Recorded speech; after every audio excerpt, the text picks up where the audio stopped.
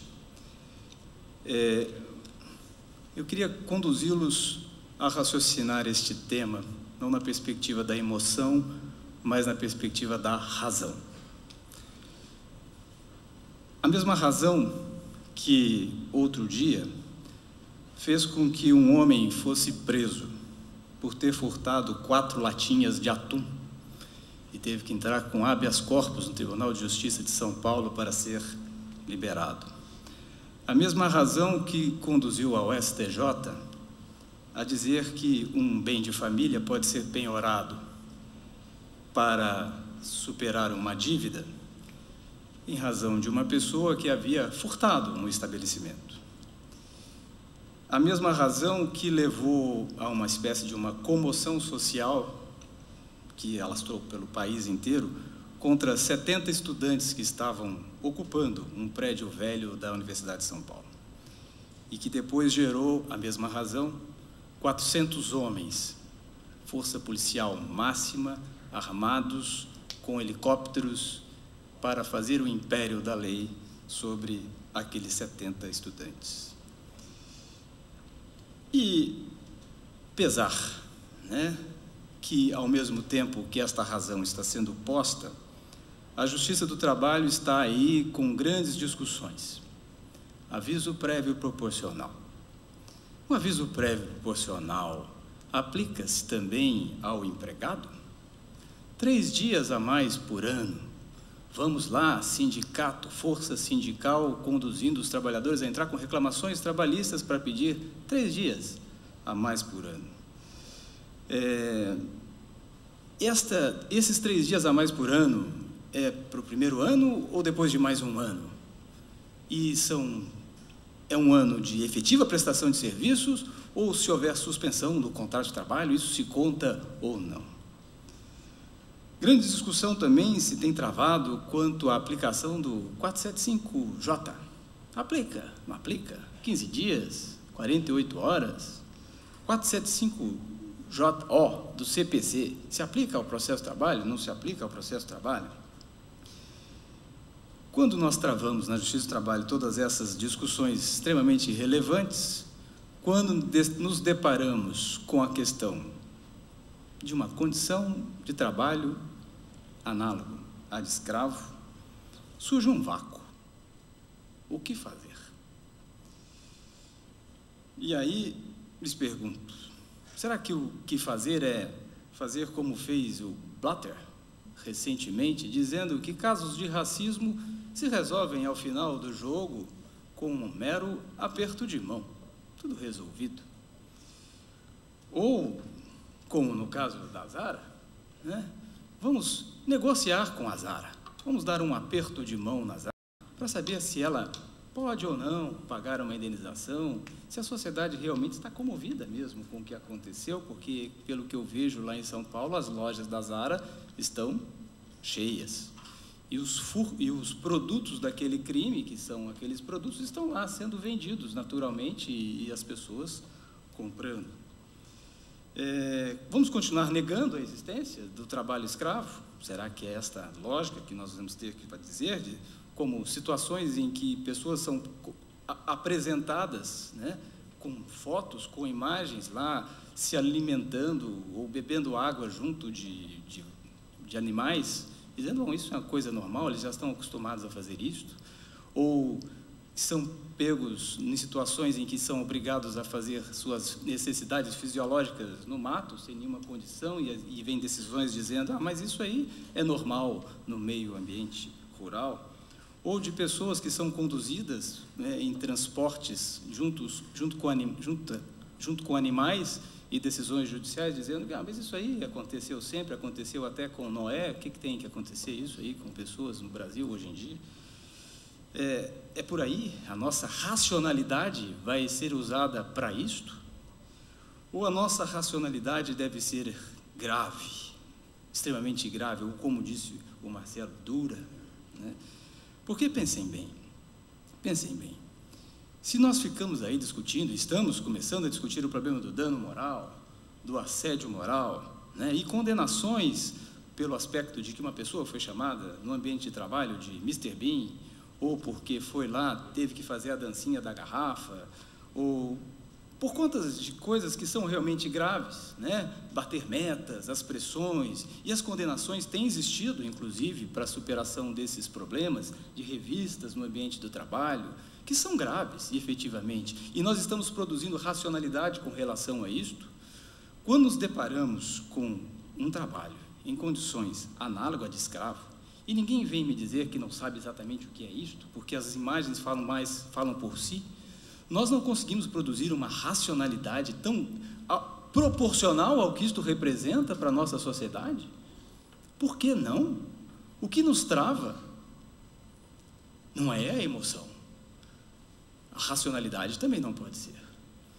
Então, diante de uma situação dessa, o que nós devemos fazer é uma condenação que seja radical mesmo, sem nenhum tipo de ponderação possível, porque não existe ponderação de valores. Peguem lá as teorias de Robert Alexy, do Working, e vá lá fazendo tudo quanto é pós-positivismo que queiram fazer, e peguem um valor só possível que exista no ordenamento jurídico que possa ser ponderado com uma condição análoga à de escravo. Outro dia, um colega seu, me perdoe, do Ministério Público do Trabalho, fez uma ponderação em que eu condenava uma empresa, numa situação como essa, uma reclamada, ao pedido, ao valor que foi pedido, módico, ridículo até, de R$30 mil, e a ponderação feita pelo Ministério Público, e que foi acolhida pelo tribunal mais tarde, é de que aquele valor, considerando todos os trabalhadores escravos, né, que foram pegos na situação, de R$30 mil para cada um, poderia conduzir aquela empresa ao fechamento. Mas que ponderação é esta? O que se queria, o que se deveria querer mesmo é que ela fechasse, que nunca mais existisse na face da terra. Porque nós não queremos conviver com escravagistas, queremos? Eu não quero. Não quero mesmo. E condenei aos R$30 mil pedidos para cada um, que foi módico, que é o que eu podia fazer, porque eu estava no pedido. E mais R$1 milhão por dano social, porque não foram só aquelas pessoas que se sentiram agredidas por aquela situação. A sociedade em geral se viu agredida. Então, a indenização deve ser equivalente a uma indenização que extirpe da concorrência econômica qualquer tipo de empresa que assim haja, para favorecimento de tantas outras empresas que estão por aí, querendo fazer as coisas certas, querendo atuar de forma devida, querendo ser éticas. Não existe, nós temos que acreditar que a sociedade é ética. Então, nós temos que privilegiar quem age na sociedade de forma ética, e quem não age de forma ética, sobretudo na perspectiva de conduzir alguém à condição análoga ao escravo, que me perdoe, vá para outra sociedade, vá para a Itália, vá para a Espanha, a Zara, vá para a Espanha, Zara. Não precisa ficar aqui no Brasil, nós não queremos. Esse é o recado que eu acho que nós devemos dar, concretamente, forte, duro, mas não é nem um pouco desproporcional. É racional e proporcional. Mas a redução à condição análoga do escravo é o pior tipo de redução da dignidade humana. A indenização que decorre disso deve ser equivalente, se, por exemplo, uma fazenda, né, com 200 pessoas conduzidas à condição análoga de escravo, a indenização deve ser o valor equivalente à fazenda. Quanto vale a fazenda? Às vezes não vale muito, né, porque dependendo de onde né, às vezes nem vale muito. Então, a fazenda e mais algum tanto, os bens e todo o resto que aquele escravagista possui, para que ele nunca mais faça aquilo, e que ele não concorra no mercado com outras empresas ou com outras fazendas que não queiram fazer a mesma coisa. E sem deixar de pensar na perspectiva do desafio apresentado pelo Marcelo, da criatividade, de pensar também na perspectiva da responsabilidade do Estado sobre isto, né? Como bem levantou o Carlos Henrique. Porque muito disso, em muitos lugares, decorre da falta de um Estado social presente, com educação, com saúde, com oportunidades de trabalho, com escolas, e um juiz pode reverter na perspectiva de um dano à sociedade, aquela perspectiva daquela indenização, não só na pessoa do escravagista, mas na responsabilidade, chamando o Estado à sua responsabilidade. Chamando o Estado, você também é responsável por isso. Porque, senão, é muito simples, né? Nós vamos condenar aquele escravagista, ele não vai pagar, aquela execução vai para diante, não vai em lugar nenhum, e aquelas pessoas continuarão ali sem oportunidades de vida, sem oportunidades concretas de vida, porque o problema, quando se coloca, nessa perspectiva, sobretudo em meios rurais, é mesmo de uma falta de existência social digna, não só de um problema de relações de trabalho. Então, eu acho que isso tudo é muito sério mesmo, e nós precisamos estar envolvidos nesse assunto com uma certa racionalidade, a racionalidade da radicalidade. Muito obrigado.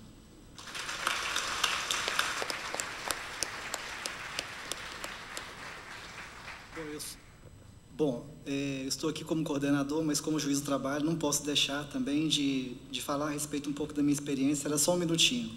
Essa questão do trabalho escravo é um drama, especialmente quando a gente atua no interior.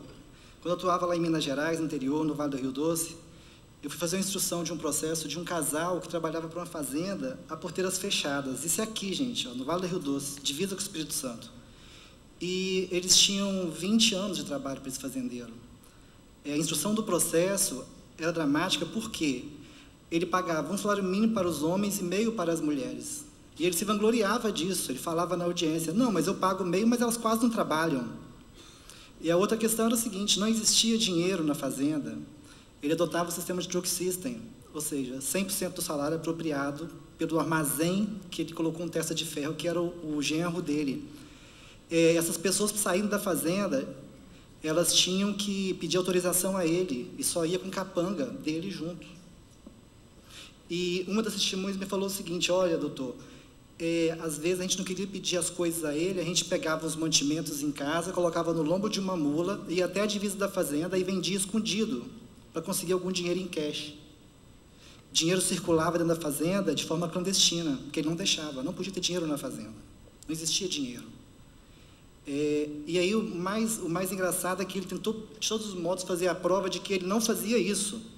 E, por último, chamou uma testemunha dele, esse fazendeiro, sentou o homem lá, um homem simplório.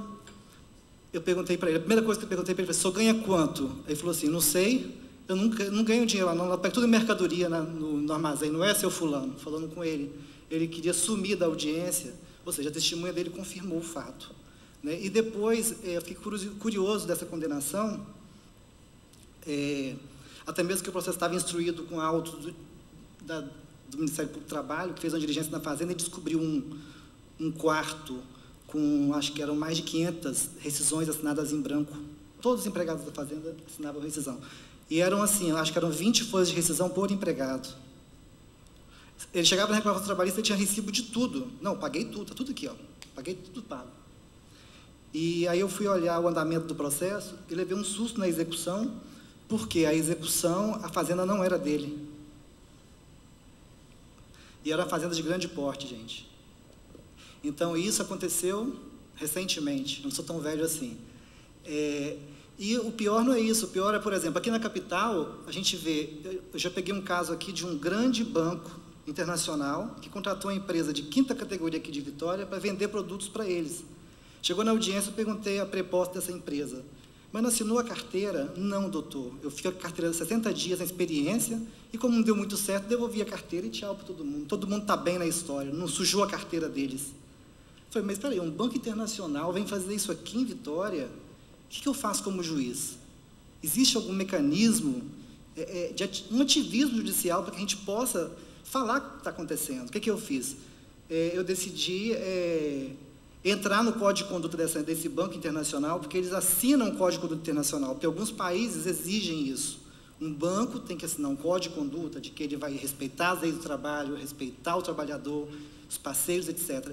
E o mais curioso é que eu descobri que esse banco ele tinha assinado um termo em sessão solene na OIT, dizendo que eles eram contra o trabalho escravo, não sei o quê. E aí eu tomei as providências, né, de intimar e de dar ciência a isso aos órgãos que homologaram aquela coisa bonitinha que estava no site, né, porque o site estava escrito isso lá, então alguém certificou esse cara, né? Mas isso passa muito, gente, por nós brasileiros que lavamos a mão, né? A gente não quer saber de onde vem um produto. Infelizmente, e a certificação social? O que nós podemos fazer quanto a isso? É muito interessante a discussão. Eu concordo com o Souto-Maior, eu acho que a gente não tem que pensar nesse empreendedorismo amador. Vamos salvar o negócio. Não temos que salvar negócio nenhum, gente. Se queremos um país decente, nós temos que fechar quem ocupa a pessoa em regime de escravidão. Então, concordo com ele.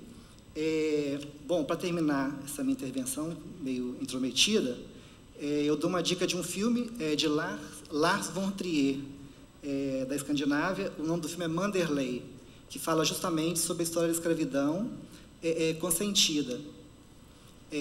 A gente toma muito cuidado com isso, porque às vezes o consentido, a pessoa está tão naquela condição que ela acha aquilo até normal, mas nós temos que parar de achar normal algumas coisas, gente. Não dá para fingir que não está vendo, né?